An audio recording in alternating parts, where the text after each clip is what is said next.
This is Gamer Weekly, bringing you the latest of what the video game scene has to offer. On this episode of Gamer Weekly, I have Jordan and Ivan from Pixel Barons, and we're going to be talking about their game, Dogo. Hello, everybody, and welcome to another episode of Gamer Weekly. With me today is Jordan and Evan, a.k.a. the other guy from Pixel Barons. Thank you guys so much for coming on to the show. Hey, how you doing? Pleasure to be here. So, you guys are working on a game called Dogo, not to be confused with Dogo. Hopefully I said the name correctly. Yeah. Not to be confused with Dogo Argentino, or any internet memes. Or the guy from Undertale, which do not Google that. That was a very bad idea. Yeah, don't worry, we did it. So, what is Dogo? Dogo's game we started making started off in a game jam. It's a local multiplayer kind of platform game about converting the other team to your side. It's kind of got a subtext of like religious conversion and like cultural conversion, and that you're taking over like another people. But it's very brightly colored and kid friendly. Yeah. So during that year's game jam, the theme was ritual, and we were like, how could you make this kind of ritualistic game? And both of us, I think, are big fans of Age of Empires and that kind of those style of games. And we were like, what about rituals that revolve around a certain event, like a celestial event? And that's where we thought of an eclipse. And then we started experimenting with this game, and even before we had most of the art in, and once again, the art is very minimalistic because it's pixel art. Before we had most of the art in, we already could feel that, like, there was something about it, there's something fun to it. And for a while, like, I mean, once again, that was a 48-hour game jam, but we didn't really have a name for it. And then the symbols for the game were 4 squares. And then the first one had like a notch above it, and the third one had a notch below it. And it was meant to indicate the various stages of an eclipse, kind of symbolically. And one of our ex-students saw it, and he just said, Dogo. And we're like, all right, then. I suppose that's what we're going to go with. Everything started to come together like an eclipse with the name. Exactly. Yeah. So if anything, you guys got to keep your logo in a weird kind of way. Oh yeah, I mean, it carried on. Like, we even released it on what was it? The day of the Great American Eclipse. Yes. That was. I forgot what day that was. I think it was August 21st. 21st, yeah. There's actually a pair of those glasses sitting in front of me, and it doesn't even have the date on there. How was I supposed to know when the eclipse was? I think it was the 26th. Yeah. I just remember sitting in a field and looking up with the glasses on, obviously. But then when it came together, I was like, well, now I got to look at it, right? It's safe to look at it, right? And I'm like, oh my God, this is so beautiful. And then it stopped, and I was like, all right, I guess I'll go back to doing nothing. Yeah. So the game features a lot of social commentary, I guess. And how do you guys work with that? I think it's kind of interesting because when you normally talk about like social commentary and that kind of stuff in games, it's often like a really narrative heavy game with like maybe like a really big agenda in the storyline. But I think a big thing for us is just, we could make Pong, but we'd still want to try and contextualize it in a way that it has some like more meaning or something to it. Because it's the thing that like a small studio, 2 people can do, but a big studio, probably wouldn't want to dabble in the idea of like religious conversion, for a fun multiplayer platform game. Like, it's maybe a bit of a risk. It's almost like you could say Age of Empires is also social commentary, but a lot of people wouldn't consider it social commentary. They're like, it's a fun game, it's cool to play, it's got strategy to it. But I think one of the inspirations for us especially for the religious conversion part of it, was the Ololo guy, the priest, and the way he could convert units to his side. Except in our game, it's people playing a game of tag where they're jumping on each other's heads. That is the act that actually converts them to the side. So all the parties are complicit, I suppose, in participating in a game where if they get tagged from the top, they convert to the other side and they play for a different team. So it's a very subtle, like we didn't want it to be like, it's not preachy. It's very abstract, as a matter of fact. But it is like everybody taking part in this game, like what is it? I think it's referred to as a zero-sum game. So one of the teams has to win. So it's kind of like real life, when people want to convert other people to their religions, they jump on their head and then they're like, well, here we go. Yeah, man. Like the representational filter of games does wonders. So there's another part to it as well, we're using the eclipse as the timer. So every time an eclipse happens, these people come together and they play a game where they jump on each other's heads to convert each other, and they have to do this. Who basically has the most people by the center of the eclipse, when the eclipse hits full center, that's the team that wins. And the superstition, and this is kind of common share and superstition, I suppose, is that if they don't participate in this ritual, the darkness will set upon the world forever, and the moon is never going to move out of the location to reveal the sun again.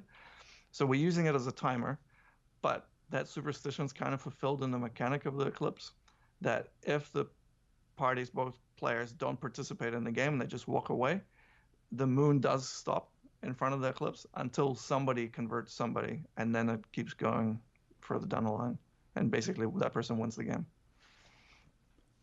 So you guys have made it to where it's local multiplayer only. Is there any way that you guys are going to be doing online as well, or is it always going to just stick to just local multiplayer? Yeah, it's something like definitely we talked about, but in terms of like the time investment and also like the programming knowledge needed, it's almost like we'd rather invest that in other games than working on that game. Like we're quite happy with how it is. It was interesting looking at the Nidhogg developer talking about that he pretty much had like the local version of Nidhogg really early on. I forget the exact time, like a third into development, and the last 2/3 was spent doing single player and online multiplayer, and they're the two things people on Steam are saying negative things about. But because he's not a big company, he doesn't have like heaps of dedicated servers and matchmaking and that kind of stuff, which people expect. So we kind of thought it would be better to do local. We can do it well. It's going to be our strength, and kind of do tacked on versions of those other features. I think also, well, like depending on the financial success of the game, if we could hire like an expert who could actually port it or create like a multiplayer online version of it, I think we would be happy to do that.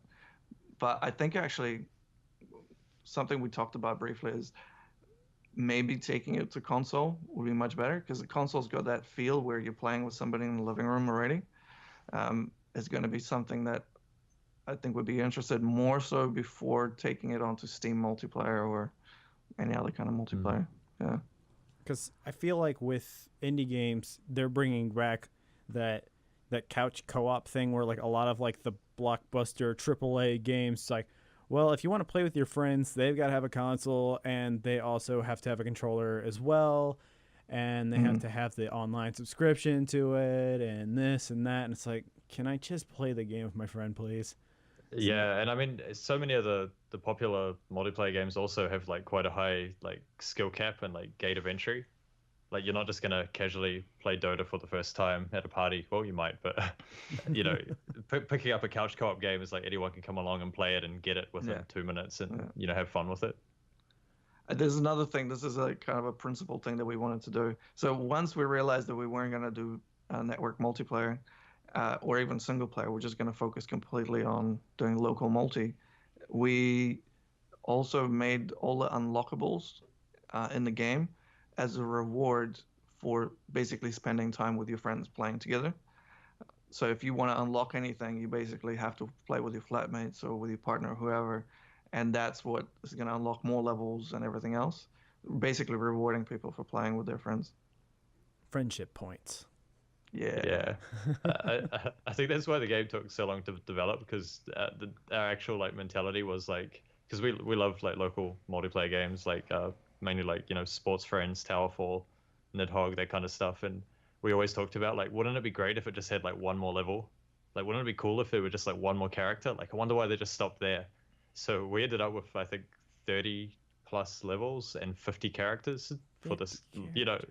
yeah, for this like little game. And there's like a lot more stuff besides that too. So that's where most of the time went. But I think that's what makes it cool for me. That on the surface is this really simple thing, but there's tons of content for it. Hmm. So for the characters, did you guys do like, because I know that it's like religion based and everything for like who you're converting. Did you guys use like real stuff, or were you guys just kind of like, hey, this is quote unquote Christianity or something like that? Oh no, that's funny actually. Like we did it. I think we actually, when we set out, we intentionally didn't want them to seem real world. Yeah. But after making like 50 characters, you can't help but kind of like start to see certain things, and when people play it, they like project their own Yeah. like view of what the character is, and that sometimes it sticks. So yeah, we didn't intentionally do that, but there are a couple of Well, we took it to an event in New Zealand called Armageddon, which is a kind of a small scale Comic Con of sorts, and we showcased it there, and lots of kids were playing it, and some of the kids that they came up with their own names because once again, everything in the game is the symbol text that we've invented, and so the kids couldn't read it, so they're like Egyptians or underpants. So it's kind of there's one culture that has like basically just wearing a loincloth, and kids just started calling them underpants, and the other ones are Egyptians. But we were intentionally trying to avoid. We wanted to be more abstract, like in the time before time, or in the very very distant future. Maybe it's on a different planet, maybe it's on this planet, but it has to be a planet that has eclipses. So it is religion, but it's also not anything. It's not very theological. I think that would be the term. It's not super serious. Yeah, yeah. It's like it's commentary, and one thing that I personally really liked is when Star Trek back in the day was able to have social commentary, but because it was set in space, they could get away with basically talking about anything. And I think that's the way fiction needs to kind of play, is it needs to be abstract to make a point, but also not to point fingers. yeah. The thing that made it interesting for me was actually at one of those shows, watching like these like four kids playing it, and they're jumping around screaming and like, oh, I got you, like I'm winning and all this kind of stuff, and just talking to a woman, and she's like, oh, so it's about religious conversion, and I'm like, yeah. And then she like looks at these kids like cheering, and she's like, oh, that's dark. I'm like, yeah, that is dark. Like that's awesome. Yeah, let's go with Yeah, this. yeah, yeah. I'm just imagining like really conservative families like, oh my god, you guys are heathens for doing Yeah. this, and it's like this is pretty common, it seems like, so that's why I made a game on it. Yeah, I mean, you could ignore all that. Like, it's barely evident in the game in some ways, like unless you Yeah. think about it. Like, Something that parents do like to hear is, so what the other thing that we wanted to do with the game is make it as violent as possible without having any violence on screen. So, and this idea of religious fervor of these people playing this game, occasionally the little characters throw themselves, because the mechanic of the game is you're controlling all the characters at the same time. So whilst you're running around and jumping, sometimes some of the characters fall off the map, and then you can hear them kind of screaming, falling to their doom. So we do have violence, but we don't have any violence on screen. There's no blood on screen. There's basically, yeah, just people jumping on each other's heads. But we really like the idea that in this kind of obsession, in this game, in this ritual, be it ancient or future, that people work themselves up so much that they're basically throwing themselves to their death just to win this game of tag where they're jumping on each other's heads. Yeah. So you hey, there's that motorcycle you were wanting. Yeah. Woo. We're gonna be talking about motorcycles now, and only motorcycles. I'm just kidding. We're not. I don't know anything about motorcycles. Man. super hang on. Oh yeah, there you go. So you guys also, besides working on Dogo, you guys were also your teachers. You guys Yeah. teach game design. How did you guys get into that field? Yeah, I can go first. It's kind of interesting because we've probably got like opposite paths of getting into it, Yeah. which is kind of cool. So I went like a pretty academic route, like with studies, like doing masters, all that. But I've been making games since I was like about 10. Um, so yeah, probably like I started making games around like 2001 or something. Always just, yeah, I never saw it as like a career or like something that you'd ever make money out of. I just thought it was like amazing, like that I could.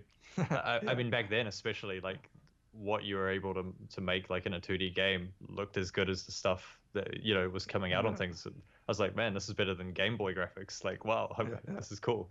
So yeah, I love doing that, and I ended up getting into like filmmaking and then teaching film, and then there was the opportunity to come teach game development, and I thought that was awesome. It was like going back to my roots, I guess. Um, and yeah, I just I love it. Like it's the coolest job in the world.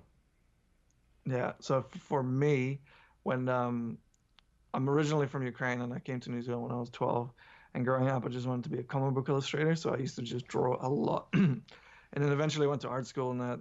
And finishing art school, I was like, you know what? I want to make games. I want to work in a games company. So doing odd jobs, eventually I did get a job in the games, like the largest game studio at the time in New Zealand, and worked there for about 7 years as a game artist.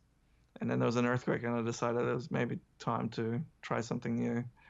Um, and I applied for this teaching job because of my experience working in a games company, and and then I joined, and I was like, hey, and that was my first introduction to a game jam as well when I came to teach, and all of a sudden I come in with my 7 years experience, and I'm like, yeah, I know games. I got the stuff figured out. And all of a sudden it's like 48 hours, make a game. And I was like, whoa, what? How could you make a game in 48 hours? It's impossible. Games take months, if not years to make.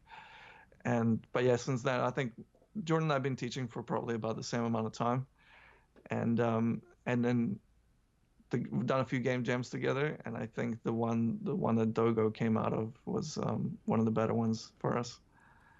So do you guys teach at the same school? Yeah, we do. Yeah. And is that how you guys met? Yep. Yeah. So you guys were just hanging out in the teacher's lounge. You're like, hey, games are pretty cool. Yeah, they're pretty cool. Well, I had this Yeah. idea for a game that sounded pretty dope. And you're like, yeah, that does sound dope. And then that's how it happened. Yeah, I mean, you're pretty much describing every day at lunchtime. Yeah. Yeah, like we're in a game school, so like we're teaching different aspects of games, so it's like pretty natural to always be coming up with like ideas and stuff, just because you're surrounded by it. Yeah. And most of those ideas are really bad. Like everything sounds amazing on paper. Like you're like, hey, well, we had this other game idea a few weeks ago about like castles and kings, and you're running around and you're shooting cannons. And then we prototyped it, and it was bad. It was really, really bad. But like talking about it, we psyched ourselves up so much that we're like, this is going to be the next Dogo. There was nothing close. It was the next game that we haven't made yet. Yeah. Yeah. So, because I was imagining like it was a regular school, and then you guys were kind of like this underground thing going on. It's like no one knows that we're making this great game. Everyone's gonna be so correct. Like, oh man, here we go, this game. But I mean, that's still pretty cool. I didn't even know that was even like a thing, that there was like a video game school. Yeah, I mean, I definitely didn't really consider that when I was studying as like that you could do an entire degree on it. So I think it's pretty cool. Like time's changing. No. What would be like? What's like the best project that you've seen come out of like the students that you've teached? Oh, So recently we have one team of third year students who made a game called Skyknown, and it's recently got the Unreal Developer and Grant, which is Unreal is a game engine, one of the major ones, and they made a first person shooter game, a team of six, I think, 6 or 7, and they made this game. I highly recommend people to check it out. Skyknown, like a cowboy steampunk-esque game, and you're shooting people with air pressure rifles, I think. So it's like you're not shooting bullets, you're just shooting compressed air to push people off levels. It was a really cool game, really polished. Yeah, I guess also though, as a teacher, like there's the other side to it that sometimes like some of my favorite projects are often ones that aren't like really polished or shiny, or they're just made as an assignment. But like if you know the person's journey and you've seen how far they've come, like starting out first aid, not knowing anything about games, and by the end being able to create something, like yeah. So some of my favorite projects are ones that like you probably wouldn't even find online. They're just like Yeah. evidence of that person really getting games and getting into it and loving it. Yeah. So Some really hit. Oh, I'm Sorry. sorry. Some really good hidden gems. Like some first year students make a simple game, and maybe the art's not so amazing, and the amount of levels is not quite there, but the mechanics is just like there's a certain glimpse of brilliance, and you're like, yeah, this is cool. You're going places. Huh? Yeah, really rewarding. You're basically their gaming parent. Yeah. Yeah. You mean so you have to be proud of them? And everybody gets a gold star when they get signed on. No. I'm not like that at all. They got to work for it. Yeah. I don't just hand these out willy nilly now. Yeah. But we have like being teachers, we like on the point of being gaming parents. It is interesting how sometimes students go to one teacher and they're like, "What do you think?" And we're like, Yeah. "It's not that good." They're like, "Oh," and then they go to another teacher and they're like, "What do you think?" Like waiting for a different response, kind of doing that parenting trick where asking various parents for whether they could give you different affordances. But it's still pretty awesome though. Mm. Yeah, I mean, it's great. Yeah, I think I kind of wonder. So I wonder whether Dogo was like to what extent, there's the like subconscious cues of being in an environment which is conducive towards creating creative content, and like I don't know, like I highly doubt Dogo is anything like any of the games we've seen from students, from memory at least. But at the same time, being in this environment which is rich with different creative projects, you get inspired, and it definitely drives you. And you see even if it's not necessarily inspired directly, you definitely also see the pitfalls and failures of various game design theories, which it's a very, very game rich environment, I think, that we're in both. So I think that was kind of the success of Dogo, is that we were able to recognize quite quickly that it had something. One of our ex-lecturers used to say it's got feet, because sometimes you make a prototype and it's just not, and you love it and you like the idea and you're committed to it, but at the same time it just doesn't. What is the term? People say looking for the fun, and it's like, if you're looking for the fun, what if the game is just not there? Like, if you have to look for the fun, it's a problem. Yeah. So did you have your students play Dogo too? Yeah, we've had a few of them play it. In some ways, like I like it being sort of like the secret, like that no one really knows about. But yeah, now it's released, heaps of people have played it and given feedback, and people seem to like it. Mm-hmm. It's kind of a game, I feel that it's like fun to play right there with your friends. Like, yeah.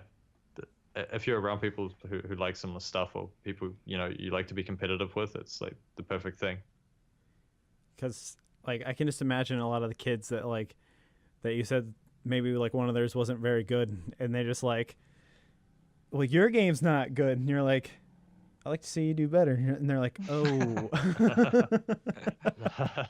Well, I don't know, like it's different. Like for us, it's like kind of a part-time thing after work on the side. For me personally, like I have quite different ambitions, I think, than like a lot of like students maybe would have, who want to get art in their portfolio or want to get like a big industry job. For me, I'm kind of more interested in just the pleasure of creating something. It sounds like real selfish, but it's almost like my own entertainment. It's like my motivation for making games. Like I just love making them. So yeah. If it's not fun to work on, I don't want to work on it, even if the game would be better, if that makes sense. Like it's got to be something that I enjoy making, and something that's like interesting to me in some way. I think it's actually worth noting as well. I'm going to name drop. We have we work with another lecturer. Her name's TC, and I think she rescued the game quite heavily. Where we started to think about introducing various different mechanics. And then there's this weird thing when I suppose you're making any kind of creative project or game where because you play it and the person you're playing it with, you're having fun with, you're like, yeah, this is cool. So the key mechanic of the game is jumping on people's heads to convert them. And then we thought, how about we introduce a button that you press that if you time it correctly, it converts the opposite way, kind of breaking the key mechanic. And we played it and we were like, yeah, this is so different. This is so cool. It's fresh. And then when TC played it, she was just like, "You guys killed the game. You destroyed it. You're just trampling on its dead Overly corpse. complex. Yeah, you over complex, and it's just like, and people don't really know why happened, what happened. You're not communicating the timing, and we were like, maybe she's right, and actually she was right, and we basically reverted it. But that was one of those kind of, it was a very tempting dark alleyway to kind of trot down, and then we're like told by like a more neutral party to saying, "No, you guys need to go back to what your roots are," and we're like, "Okay, sweet." And I think it's one of those things that I kind of look back on, and I think like with all the experience that we think we have, we shouldn't have kind of go down that road anyway. But yeah, just having that somebody else who understands games looking at it and just saying, "Hey, you know what? This is not the right direction for you to go," which is what we do with our student games, right? So. We look at them with this kind of more or less unbiased point of view, because somebody might play their own game and be their biggest fan of their own game.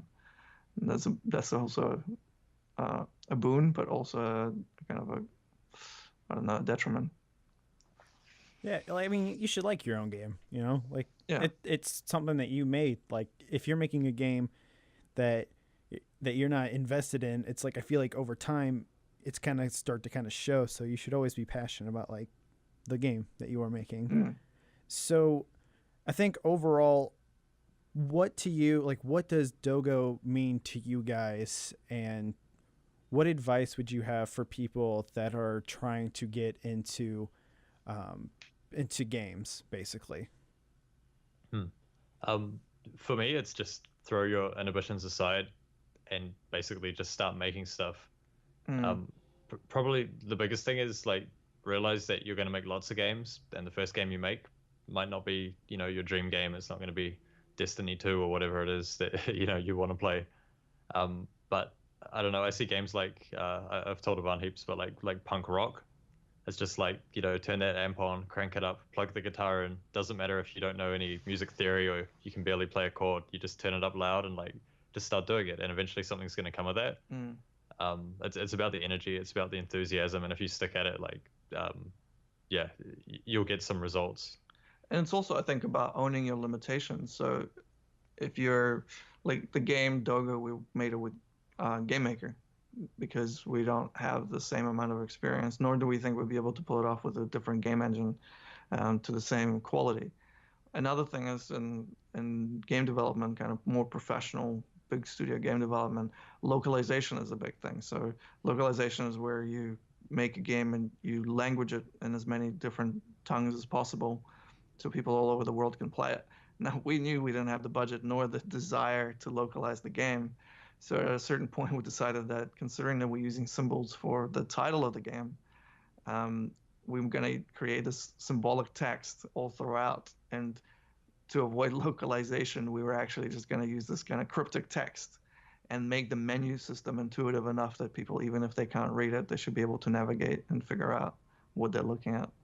So I think, yeah, owning those limitations, whatever limitations you have, if you're not artistically talented, make a game that focuses purely on game mechanics.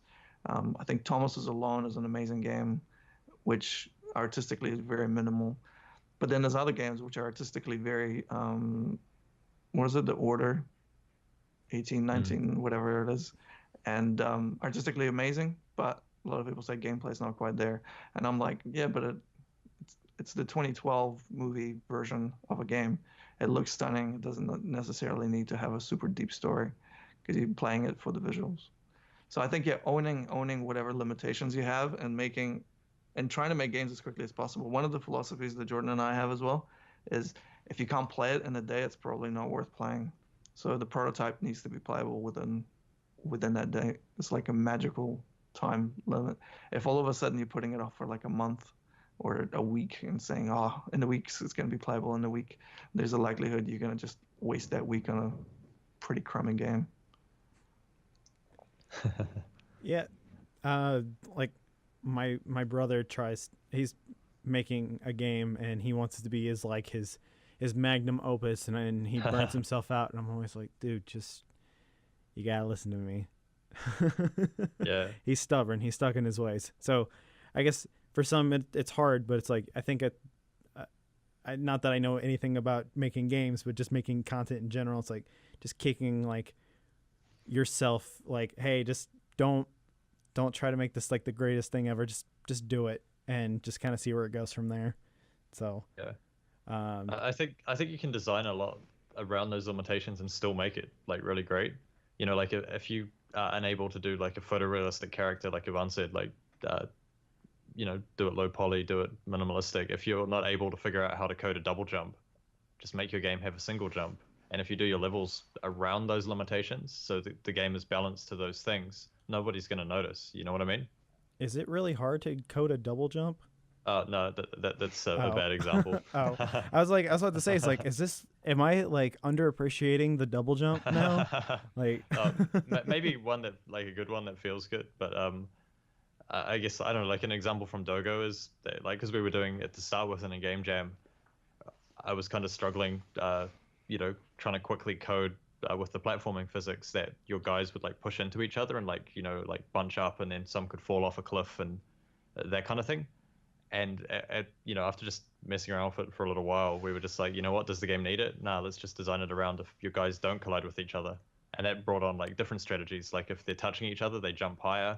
Sometimes you bunch them up on purpose so you know, can consolidate your force. They hoist each other up. So if you bunch them up against the wall, you can hoist them up over obstacles. And so yeah, it's incredibly easy to make it when one character's touching another character, the other one can jump higher. Much easier than, you know, coding a physics thing where they can like you know, push into each other and there's like force and momentum. So I think you can make it work. So the game is available now, right? It is. Yep. So available on Steam. So you guys have been stressing out about the game being released and hoping that everybody's enjoying the game. Everyone should go buy Dogo. It's on. I agree. we gotta hype it up. Okay. Yeah. If you want to play the greatest local multiplayer competitive platformer of all time, Dogo is the game. Bring back that motorbike sound. You know, I was really hoping that maybe it's been going on like subtly in the background, and for some reason that one time it's not doing it. So, and you don't have like a sound effect board of like explosions and stuff? Those cost money.